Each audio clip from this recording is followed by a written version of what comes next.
Here's a spectrogram, one individual spectrogram of a clip from a song. I can see the music. And this spectrogram it's got three axes, basically. The x-axis, which is left to right along the bottom, is the time. So this is over the duration of the audio file that was analyzed. From bottom to top is the y-axis. That's from 0 hertz at the bottom up to 10,000 hertz in this case. So this is covering a 10,000 hertz span. It's analyzing 10,000 hertz of the audio file. There is more information further up in higher frequencies. And then additionally, the brightness of the color. So if it's black or it's really dark, that means that at that frequency, at that point in time, that frequency had 0 or less. It is too quiet to register on here. You see the threshold is set at 0 decibels, so anything black is 0 decibels or lower in volume.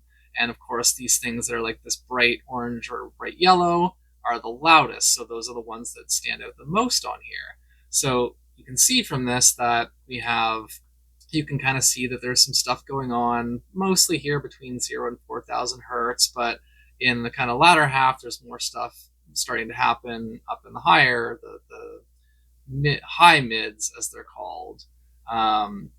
So here are 6 spectrograms, and the one that we just looked at is here. But here are 6 different examples of approximately 6 different genres. So we've got like rock music, we've got like fully synthesized like kind of R&B, we've got fully synthesized like pop electronic, we've got some industrial metal, we've got some indie folk pop. So, looking at these, you don't necessarily know which one's which. I mean, if you're an audio engineer, you probably do, or maybe if you're just a musician, but if you've never looked at a spectrogram before, you wouldn't necessarily know which of these is which. You wouldn't know which one's metal and which one is like, folk pop. But you might start to get a sense of that. But this is examples here, and these are all from songs. But it is important to note this is also a spectrogram. This is from a movie. This is a scene from a movie. So you can tell that this bears some similar. There's some similarities here. Like if I had showed you this and not told you that it wasn't a song, you probably would have been like, "Oh, this is another song." This is not actually a song. There is some music in here, but it's more like ambient or background music. It's like it's for the scene. It's not like a song. But again, we compare that to these. There's similar, kind of structures and patterns and things in there, because there's going to be certain kinds of patterns in audio. But so let's look at an example, and I can point some things out to you to help you have a little bit of context here.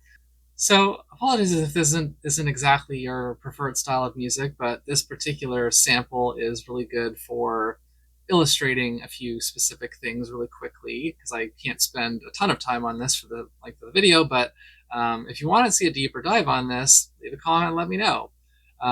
But here we're going to watch and we're going to listen and see what you notice, what lines up with the tracker head through the spectrogram.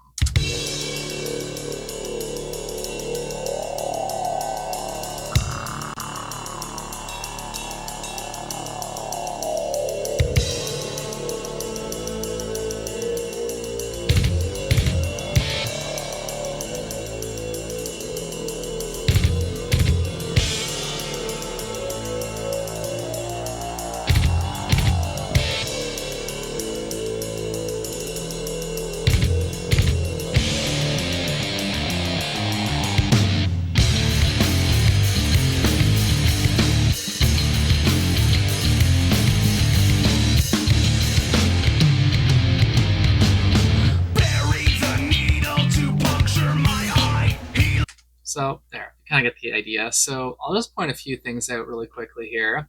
So if we go back to the beginning, you can probably hear in the background that there's this like kind of buzzy synthy kind of thing that I happen to know that that's a bass guitar that's being put through an effects pedal. But as you kind of hear it sort of warbling up and down, like in pitch, you can see here on the spectrogram that the color is kind of rising and falling, rising and falling. And that is showing you, that's a visualization that as the pitch of that note goes up, the color on the spectrogram lifts kind of higher up to a higher frequency. that's how that works. Now, another thing to kind of note here, there's a lot of obviously dark space, but then you've got these kind of spiky pillars that are shooting straight up, and there's just a few of them. But then here there's a few, and then there's a few, and there's a few. Those are drum hits. So the drum kit is one of the few instruments that actually covers like the whole frequency spectrum kind of by itself. Because the kick drum and the toms obviously are more in the bass range. Some of the toms are kind of in the mids and the snare, and then the cymbals are much higher pitch in the kind of the air region of the frequency spectrum. But when you have a drummer kind of do the kick drums, snare, cymbals, that kind of creates this big splash of like sound across the whole spectrum. But it's short lived because only the cymbals kind of carry through. So if we look at this, you can see there's like a little bit of like a smoke trail there, and that's from the cymbal hits. Now, another quick little thing I'll point out here: these three little dots. That's from the ride bell hitting. So listen, watch and listen. So there's that. And then again, here is where there's like the double bass and the guitar doing a triplet chug together. So you've got, and then, so another thing to notice, so you've got these like streaks kind of running across, right? Like there's this line. So we've got these vertical pillars, these vertical spikes, and they've also got this line just running straight through this whole thing. What's that about? Because there's nobody singing, right? There's nobody holding a note. There's no guitar or piano holding a note or anything. That is actually from the drums. Because again, the drummer is consistently playing on the ride cymbal, and that is carrying through here, except for when, not except for, but until these other hits come in that hit the other frequencies as well. And then over here, it's suddenly a lot more filled in, and that's because distorted guitars and regular bass come in. So now, if I pull up the kind of plain image one, you can see down at the bottom, so here you too, the kick drum hits are visible as these like orange blotches. But then we get to here, and now the kick drum and the bass guitar are going to be going more consistently, so it creates this like yellowish line, this yellowish section. And then up in this mid kind of area, this is like the guitar exists mostly in kind of like the mid frequencies. So that's what's going on there. And there's a little bit up here too. And then this is the point where it switches to just like kind of a slap funky bass and the singer and the drummer. So there's no more guitar in here, which is why there's a lot more kind of darker space in the pockets. Whereas this looks like TV static in like red, right? So we'll go back again. And listen and look, and you can hear how full this sounds in comparison and what you're seeing. And like a lot of rock and metal music does look a lot like that. And again here, so this is a black kind of column because everything drops out except for like the kind of the resonance of the kick drum. So here we've got a few things. We've got the ride cymbal bell. Got cymbal, like the hiss, the sibilance of the cymbals, the ghost kind of resonance there, the synth, the effects on the bass that's kind of warbling through, the guitar chugs. Here we've got the other stuff. So that just shows you a number of different kind of sonic elements and how they show up in a spectrogram like this. Again, for context. But this, again, when I talk about those instrument frequency ranges, you can hear that when there's only like this kind of synth bass thing and like drums happening and like no guitars and no vocals, there's a lot of frequency space that is unused or very minimally used. So if this beginning section, if this is going on in the background at an event, you're talking to people, it might still be kind of distracting, but like you're not going to have to yell over this the same way because your voice is going to exist in a lot of this open space here. Now let's look at another example to really cement this idea of the frequency bunching and competing with voices for space. So here we see we got a big hole in this spectrogram. Like a hole. It's not a hole. It's just a period of time in this audio, in this song clip, where there's no, again, above this threshold, there's no frequency information at a volume that will show up. So this spectrogram is going from 0 to 8,000 hertz, and we can kind of already see something here. We see like a little slide here, and then here we can kind of see like it also kind of seems to kind of fade up or fade in, right? So let's listen and watch and see how this looks for how it sounds, right?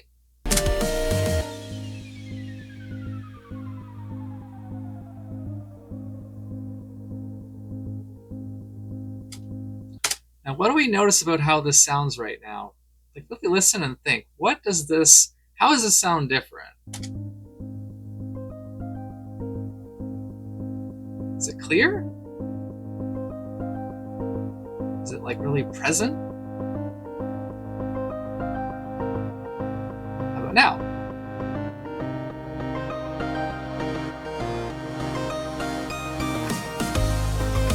And now it's much more full, right? But if we go back again, here, listen.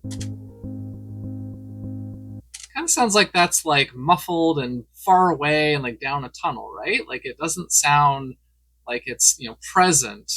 But as it goes on, what's happening here? You can see here, this little bit, there's a few little colored dots there, just right around 1,000 to probably about 1,700 hertz. When we get to here, now you're starting to see some colored dots coming in kind of from about 1,700 up to around like 3,000. So you're adding another 1,000-ish hertz of frequency.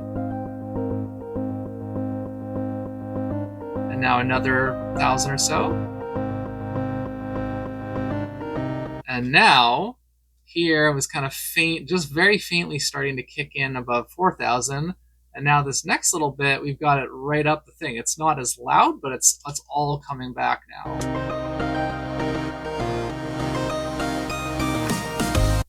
So there you go. And again, if you think, if this is happening in the background at a social event, you're not going to have trouble talking over this. I'll actually be kind of chill just in the background. You kind of just be like, even I, as someone who doesn't like music and sound at events really, this would be fine in the background. Like this is like, smooth jazz or like really like lo-fi instrumental, indie electronica type stuff. Like no heavy pulsing bass, no like heavy percussion, vocals, like no vocals, right? So, but again, this whole mid-range, this is, again, 500 hertz to, 8,000 or something? Like this whole blank space is that speech intelligibility zone, right?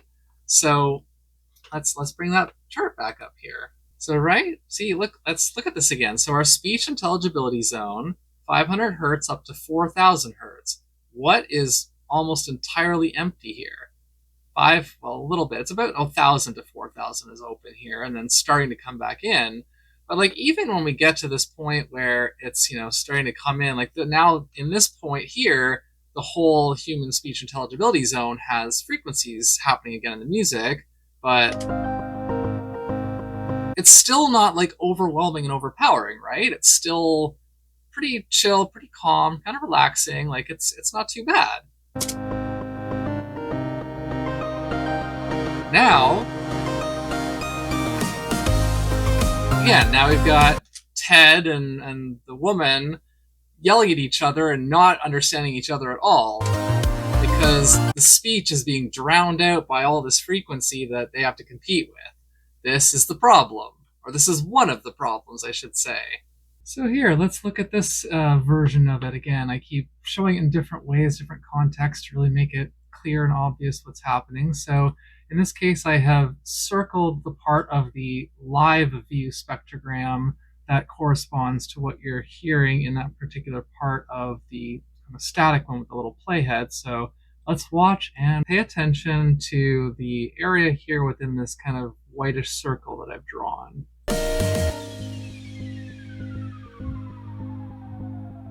So you can actually see that descending sound kind of lowering in the yellow line. You can see those notes pinging in here. Right there. You can see this line is starting to grow, climb up again. It's way up now. Now it's near the top. You can see the kind of the bass hits really kind of thumping there. So this is how you should have done this for all the samples, honestly, but this is how you can see, again, if we go back down here, the very low end of this, when everything is pulled back and faded in the background, you listen, you look, and you see this whole thing is like a big scoop here. There's a big scoop here, and there's a big scoop here. And then as this part starts to fill back in, this yellow line starts to grow and climb up, and it gets above this line, and then it gets up to here. And those little, see, right there, those little, it's coming right here. So it's right around 1,000 hertz, which makes sense. Right here. There we go. So you can literally see this whole chunk here between 1,000 and 10,000, which makes sense because this again is from 1,000 or from 0 up to 10,000 or 8,000, whatever. So this whole thing is practically level now because this whole frequency spectrum has kicked back in now. So you're getting the full sound, the full body of the sound, and it's reflected over here.